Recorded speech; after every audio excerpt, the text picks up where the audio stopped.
What scenarios show right now about when we get to take our masks off and when we get to gather again? With this plan now, what should British Columbians expect? Yeah, I think that I would love to be able to say July 1st. That's, I think there's a whole lot of unknowns, and we have a plan, and as we always say, a plan is the basis for change, and it is based on what we know now and what we think is going to happen in the future. It will take, so the concept of community immunity means that the virus can't find ways to transmit to lots of people in our community. And getting there will mean a large number of our population need to be protected. But we also have other things that we're learning about this virus that act in our favor. We know that it doesn't transmit as easily in the spring and summer months as it does in the winter. And we saw that quite dramatically as we headed into October, November. So I do believe we'll have some leeway. I think what is consuming us right now is making sure that those areas that we know are most at risk in long-term care and acute and assisted living are protected. And then we can move on. If we start to bring our numbers down by February, that's when the next revision of our orders is potential. February 5th is when the orders come again, and we will be looking at, are there things that we can do depending on what we're seeing in transmission risk in the community at that time.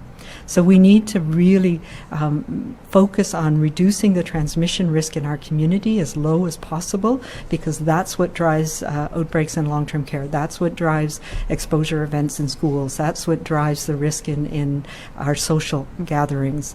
And if we can do that, we can start having increased access, social connection again. The one wrench in the spanner in the works is the fact that we are now seeing transmission of variants across the world.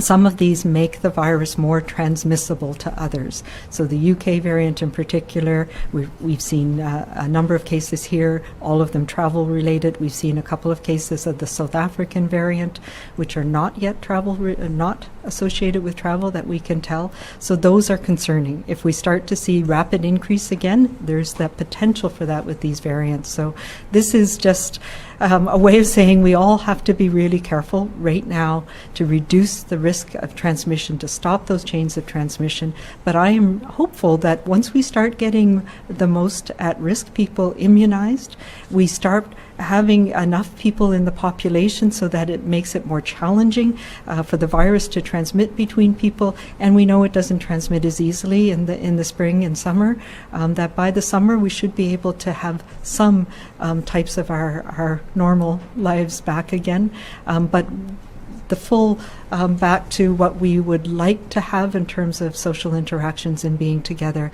is not likely until the fall.